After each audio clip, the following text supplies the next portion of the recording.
Here we have the new 2025 Chevrolet Equinox. This one comes in the RS trim level with front wheel drive. The color is radiant red tint coat. And then we have the black with red stitch Evotex interior. For the powertrain, you get a 1.5 liter turbocharged 4-cylinder, and that's mated to the continuously variable transmission. And to the front end here, I love the Equinox in the RS trim level. It just looks so aggressive, very stylish. You get LED headlamps along with the LED daytime running lights. Of course, with it being an RS, blacked out badging, gloss black grille, and just the black accents throughout really make this thing pop.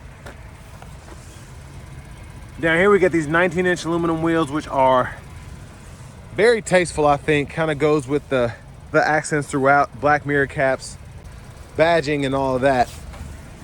Passive keyless entry on the front, power door lock controls, memory seat functions. We get express down on all the windows, and you get one touch up and down on the driver's side. Power mirror controls are there. Those are heated, and you do get blind spot monitors in them.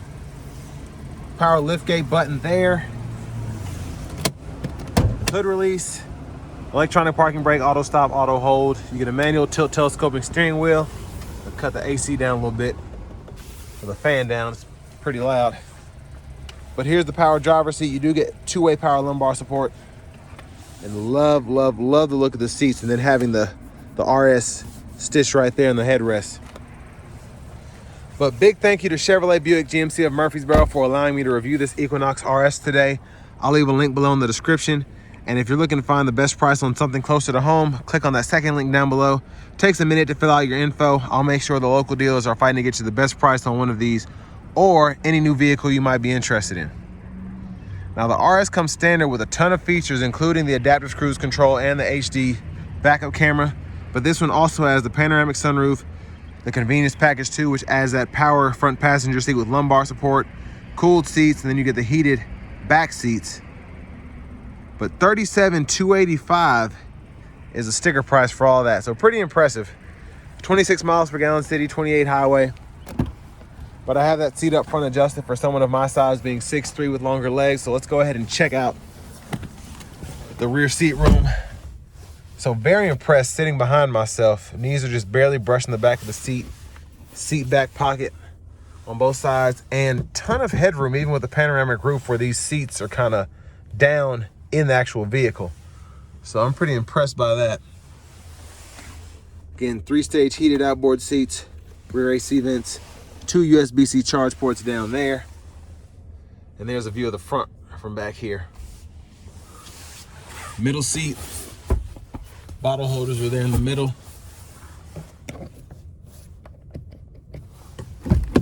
Let's go ahead and make our way towards the back.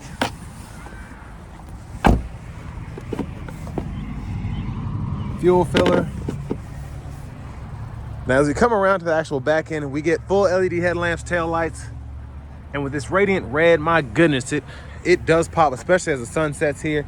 And again, just having the black badging, it's a looker, it really is. And it's funny how just getting this RS package is like night and day between this and, let's say, like an LT or an Active. This one's definitely the looker. And then you can lift this up, get access to that spare tire. But pretty good space back here. Top tethers are on the back of the seats for the car seats, 12 volt.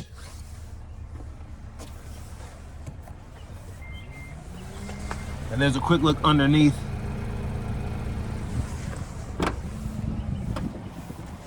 But as you come around to the rear passenger side, when the seat up front is up far enough, all you have to do is click this here. That'll fold down, and then pretty easy to lock it back into place by pulling up on it. And then you also are able to raise and lower the headrest, or even take it out pretty easily. Now behind here you have little plastic pieces, and you can get to the lower latch anchors for the car seats.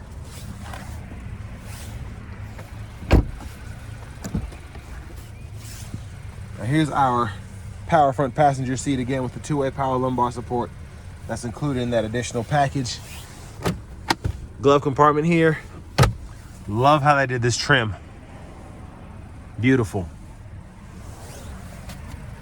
And the more I look at this, the more I'm like, you know what? Even though it doesn't have the 2-liter turbo and we don't get an 8-speed traditional automatic transmission, I could still see how this could be worth that 38 grand. But there's that 1.5 liter in there. Again, that is turboed, and I'll give you my thoughts on it when I take it out on the road. Let's go ahead and hop in the driver's seat. So leather wrap steering wheel here. Again, love having the RS badge and then the blacked out bow tie there. There's the horn. Now over here to the screen, it's 11 and something inches, I believe. But we get our AM, FM, XM, Bluetooth audio, and of course the Google Assistant system, everything that comes with that, including the Google Maps when you have a subscription. So we can walk through that and I can kind of show you everything. But I love the Google Maps system because it's very easy to use. The picture quality is beautiful and it just makes a lot of sense how everything works. Now I'm in a dead zone where I am in this parking lot, so it probably won't pull up until later, but I'll try to keep it up for when I take the test drive. You get dual zone automatic climate controls. You can either use a screen or the buttons down below, and then your heated seats, cooled seats for the driver, front passenger right there. I like that we still have pretty much every button that we could need without having to go on the screen. Unlike the new Tahoes and Suburbans, a lot of people just don't like that, but it is what it is. Now what's funny is the Tahoes and Suburbans have their headlight controls where they normally go, but to turn the lights on here, you have to either do this or you have to go all the way in here to get to those headlights. So it can be a pain, but once you get used to it, it's pretty easy to do. Everything else is in here too. The window lock, so on and so forth. And then your settings right here, vehicle settings, teen driver, rear seat reminder, buckle to drive. And then your system settings down here, you can change your language or your units of measurement.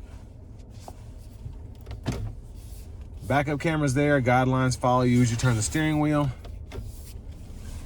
And then we do not have a front camera on this one. But volume knob is here, you can click there to mute. USB-C, USB-A port, wireless charging pad, and then you can go through your drive modes here. I really don't know why they did this, but it's whatever. At least there's a knob, but it literally just gives you snow and ice and normal. You don't get a sport mode or anything like that. It's kind of annoying and it takes up all of this, but the shifter had already moved up here anyway, so why not? Center console cubby space, removable tray there. And then let's see if we can get this roof to go all the way back. So that's one touch there. Hit it a second time, goes that far. So pretty neat. There's a look at the back seat from up here. Sunglasses holder, all of your sunroof controls, hazards here, OnStar, vanity mirror.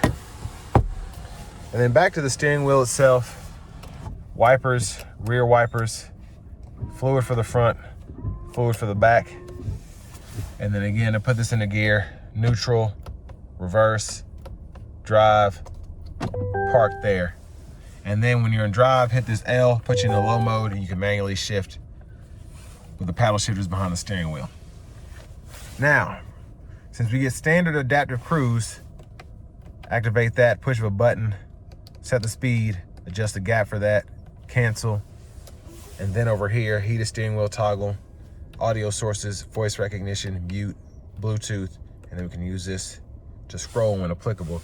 But hit this button right there, go through your different views of the gauge cluster.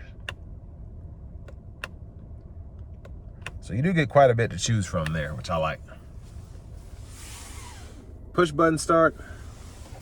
Finally, here's the key fob with remote start.